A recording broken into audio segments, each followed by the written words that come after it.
আল্লাহ রাব্বুল আলামিনের বিধিবিধান, আল্লাহর আইন কানুন বাদ দিয়ে তারা তাদের আহবার এবং রুহবান অর্থাৎ তাদের রাজনৈতিক নেতৃবৃন্দ, প্রশাসনিক নেতৃবৃন্দ এবং ধর্মীয় নেতৃবৃন্দ যারা ছিল, এদের বিধিবিধানকে, এদের হুকুম মানাকে তারা আল্লাহর হুকুম মানার থেকেও বেশি অগ্রাধিকার দিত।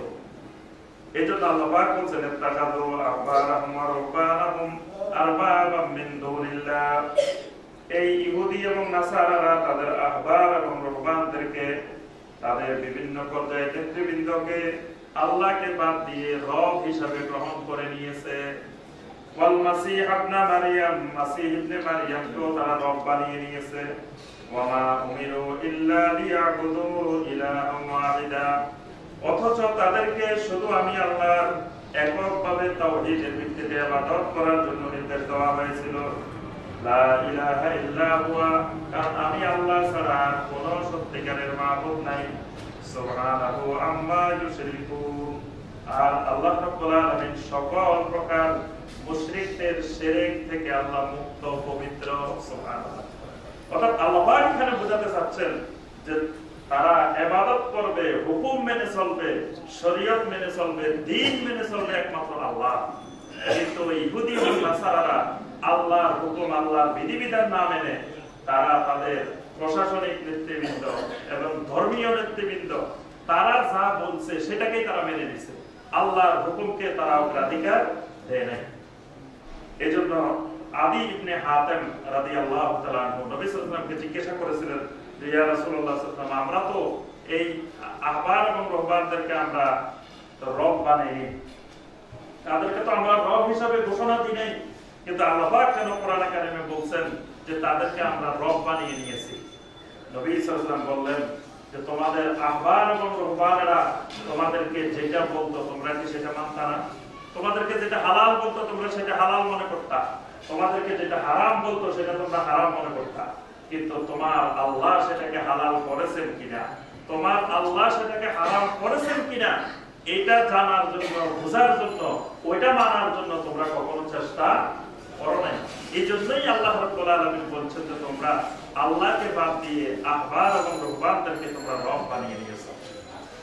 আজকের সমাজে আমরা দেখা যায় আমরা আল্লাহর হুকুমের থেকে আমরা বিভিন্ন ধরনের আইন কানুন, বিধি বিধান যেগুলো মানুষের রচিত, মানুষের তৈরি করা বা অন্য কারো তৈরি করা, যেগুলো আল্লাহ আমাদেরকে শরীয়ত হিসাবে, দ্বীন হিসাবে দেন নাই, আল্লাহ রাসূল সাল্লাল্লাহু আলাইহি ওয়াসাল্লাম আমাদেরকে দ্বীন হিসাবে দেন নাই, ওই সকল বিধি বিধানকে, আইন কানুনকে যেভাবে মেনে চলে, আল্লাহর হুকুমকে, আল্লাহর বিধানকে সেভাবে আমরা আনুগত্য করি না।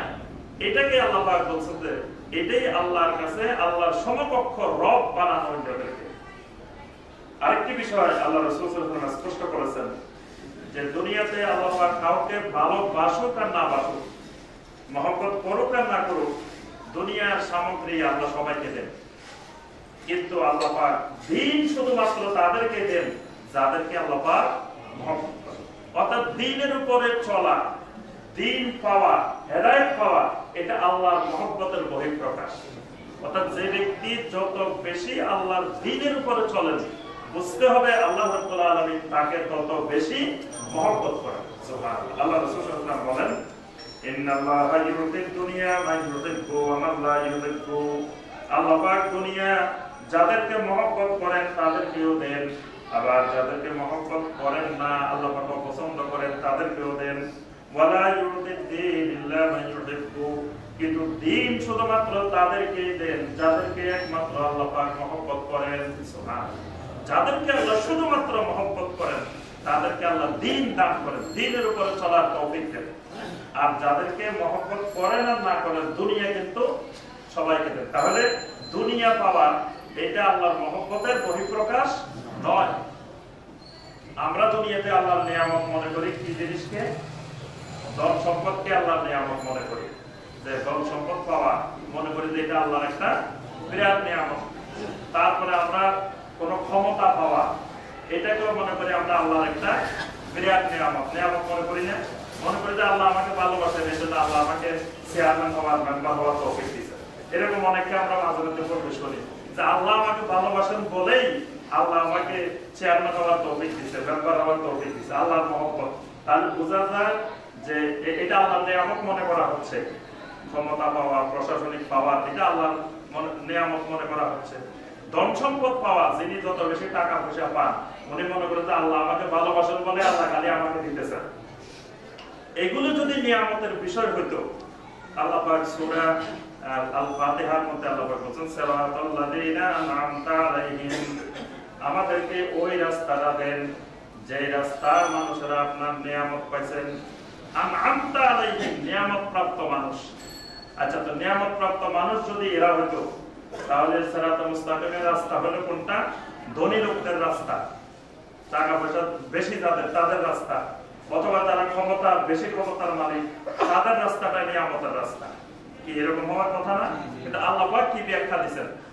আল্লাহ পাক ব্যাখ্যা দিবেন ওয়া মান ইউতিল্লাহ ওয়া রাসূলা ফাউলাইকা মা'আল্লাযিনা আন'আমা আল্লাহু আলাইহিম মিনান নাবিয়্যিন ওয়াস-সিদ্দীকিন ওয়াশ-শুহাদা'i ওয়াস-সালিহিন। আল্লাহ পাকের নিয়ামত প্রাপ্ত মানুষ হলো এই চার রকমের মানুষ। আল্লাহ পাক চার শ্রেণীর মানুষকে আন'আমতা আলাইহিম হিসেবে ঘোষণা দিয়েছেন। চার শ্রেণীর মানুষ দেখেন, এক নম্বর হলো কারা? মিনান নাবিয়্যিন, আম্বিয়া আলাইহিমুস সালাম, নবী রাসূলরা। তাহলে বোঝা গেল নবী রাসূলরা কিন্তু দুনিয়ার মধ্যে সবচেয়ে গরিব মানুষ। দুই একজন ছাড়া সমস্ত আম্বিয়া আলাইহিমুস সালাম গরিব মানুষ ছিলেন না? কিন্তু আল্লাহ পাক বলতেছেন এরা দুনিয়ার মধ্যে এক নম্বর নিয়ামত প্রাপ্ত মানুষ। সুবহানাল্লাহ। তাহলে বোঝা যায় দুনিয়াতে নিয়ামতের বড় বহিঃপ্রকাশ হলো ওহী, নবুয়ত। নবুয়তের দামটা হলো আল্লাহর জমিনে সবচেয়ে বেশি দামি।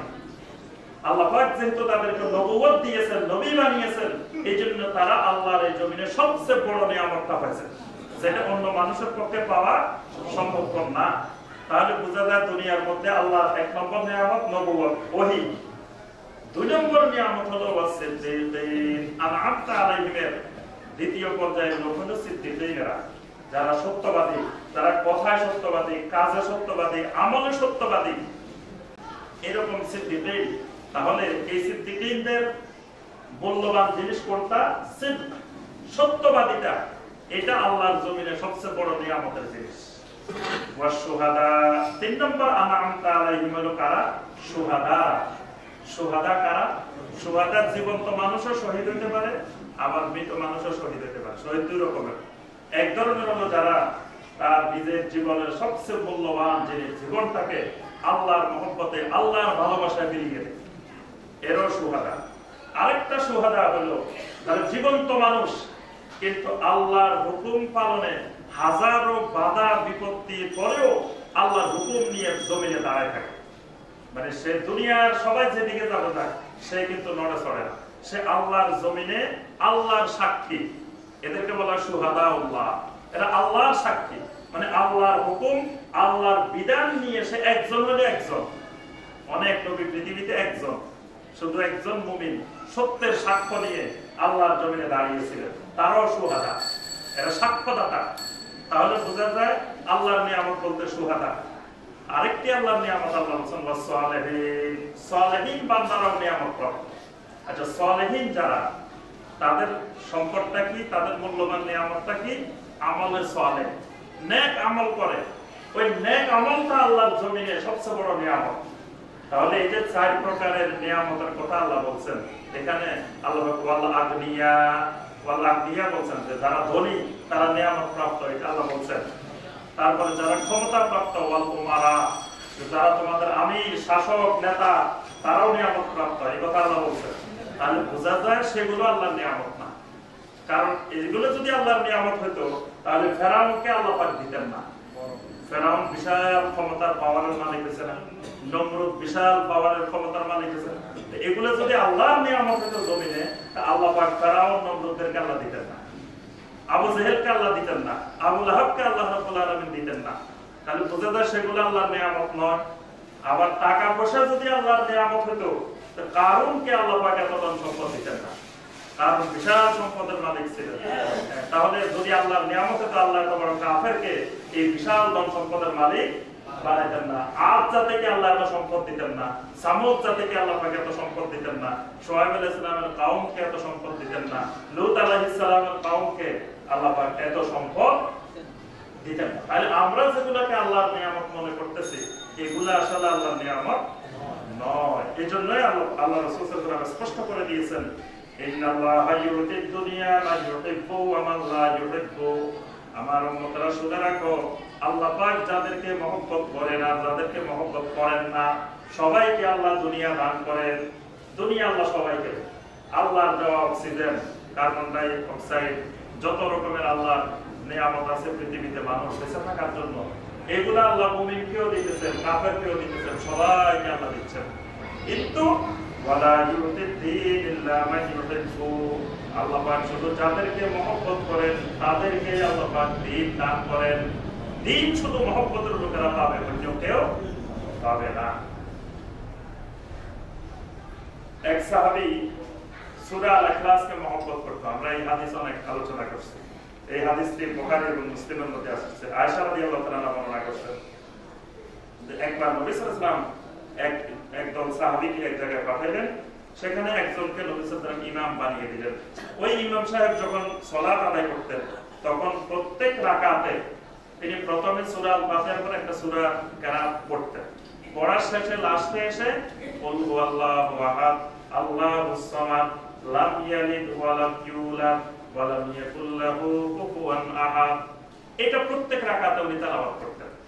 এখন মুসল্লিরা এটা নিয়ে আপত্তি জানাইছে যে আপনি কোরআনে কারিমের এত সুন্দর সুন্দর সূরা আছে সব পড়তেছেন, এটা কেন প্রত্যেক রাকাতে পড়ে? তো যখন তারা মদিনায় আসলো তখন নবী সাল্লাল্লাহু আলাইহি ওয়াসাল্লামের কাছে এই ব্যাপারে অভিযোগ দিলেন। আল্লাহ রাসূল সাল্লাল্লাহু আলাইহি ওয়াসাল্লাম বললেন, সালুহু লিআইয়ি শাইইন ইয়াসনাউ যালিকা, তোমরা তাকে দিয়ে জিজ্ঞাসা করো কেন সে এটা প্রত্যেক রাকাতে কেন সে তেলাওয়াত করে। তো ওই সাহাবীকে জিজ্ঞাসা করার পরে তিনি বললেন, লিআন্নাহা সিফাতুর রহমান ওয়া আনা উহিব্বু আন আকরা বিহা, কারণ সূরা আল ইখলাস হলো আমার রহমানের সিফাত, আমার আল্লাহর সিফাত, আমার আল্লাহর পরিচয়, আমার আল্লাহর গুণাবলী এখানে বর্ণনা করছে। ওয়া আনা উহিব্বু আন আকরা বিহা, আমার আল্লাহর পরিচয় বারবার দুনিয়াবাসীর সামনে দিতে আমার কাছে অনেক মজা লাগে, আমার কাছে অনেক ভালো লাগে। সুবহানাল্লাহ, আমার আল্লাহর পরিচয় আল্লাহর বান্দাদের কাছে দিব, শোনাবো, এটা আমার কাছে খুব ভালো লাগে, খুব মজা লাগে। এইজন্য আমি প্রত্যেক রাকাতে খালি এটাই তেলাওয়াত করি। অন্য যত সূরা পড়ি আমার মন ভরে না, এই সূরাটা যতক্ষণ না আমি তেলাওয়াত করি। আল্লাহ রাসূল সাল্লাল্লাহু আলাইহি ওয়াসাল্লাম বললেন, আখবিরুহু আন্নাল্লাহা ইউহিব্বুহু, ওই সাহাবীকে গিয়ে তোমরা খবর দাও, ওই সাহাবী যেমন আল্লাহর সিফাতকে, আল্লাহর পরিচয় দেওয়াকে বেশি মহব্বত করে, আল্লাহ রাব্বুল আলামিনও ওই সাহাবীকে বেশি মহব্বত করে।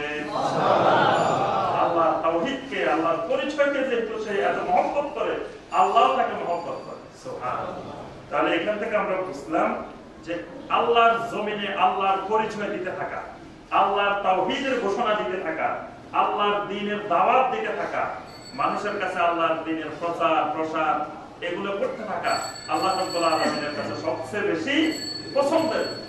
এজন্য দেখেন আরাফার ময়দানের যে দোয়া, সেটাকে বলা হয়েছে কোন দোয়া? খায়রুদ দোয়া, দোয়া আরাফা। আরাফার ময়দানের দোয়া পৃথিবীর সবচেয়ে শ্রেষ্ঠ দোয়া। শ্রেষ্ঠ দোয়াটা কি?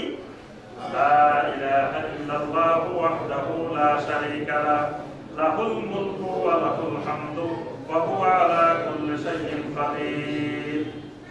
আল্লাহ পাকের একটা তাওহীদের বাক্য, এটার মধ্যে কোনো সাওয়া পাওয়ার কিছু নাই। আল্লাহ আমাকে টাকা পয়সা দেন, আল্লাহ আমাকে হায়াত বাড়ায় দেন, আল্লাহ আমার মা বাবার গুনাহ মাফ করে দেন, এগুলা আছে তো এটার মধ্যে কিছুই নেই। যেটাকে বলা হচ্ছে শ্রেষ্ঠ ময়দানের শ্রেষ্ঠ দোয়া। এবং আল্লাহর নবীদের কোন নবী বাদ যান নাই যে নবী দোয়া করেন নাই আরাফার ময়দানে। সেই দোয়াটার অর্থ কি? লা ইলাহা ইল্লাল্লাহু ওয়াহদাহু লা শারীকা লাহু, আল্লাহ রাব্বুল আলামিন ছাড়া সত্যিকারের কোনো মাবুদ নাই। ওয়াহদাহু, আমার আল্লাহ বলেন একক, আমার আল্লাহ তাওহীদের মালিক। লা শারীকা লাহু, আমার আল্লাহর সাথে কোনো শরীক নাই। লাহুল মুলকু, সমস্ত রাজত্ব, সমস্ত ক্ষমতা, সমস্ত মালিকানা আমার আল্লাহ। ওয়া লাহুল হামদু, জমিনের সমস্ত প্রশংসার মালিকানা আমার আল্লাহ। ওয়া হুয়া আলা কুল্লি শাইইন কাদির, তিনি দুনিয়ার সকল কিছুর উপরে বড় মহা ক্ষমতাবান। সুবহানাল্লাহ, আল্লাহর তাওহীদের ঘোষণা দেওয়া হলো। কিছু কিন্তু সাওয়া হয় না, কিছু বলা হয় না, আল্লাহ আমার গুনাহ মাফ করে দেন, এটাও বলা হয় না। খালি আল্লাহর কিছু গুণাবলী, আল্লাহর কিছু তাওহীদের স্বীকৃতি বান্দা আল্লাহর মধ্যে দিতে থাকবে।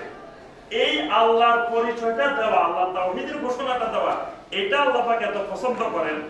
আল্লাহ পাক ওই বান্দার যা দরকার সব দিয়ে দিবেন। সুবহানাল্লাহ। ওই বান্দা আল্লাহর কাছে কিছু বলা লাগবে না যে আল্লাহ আমারে গুনাহ মাফ করে দেন, আল্লাহ আমার মধ্যে আসছি আমার গুনাহগুলো মাফ করে দেন, আমার ছেলেরে মাফ করেন, আমার স্ত্রী মাফ করেন, আমার টাকা পয়সা দেন, এই দেন সেই দেন, কিছু বলা দরকার নেই। আল্লাহর তাওহীদের ঘোষণা দিবে। আল্লাহ রাব্বুল আলামিন আরশে আজিম থেকে দেখবেন যে আমার বান্দা তাওহীদের ঘোষণা দিচ্ছে।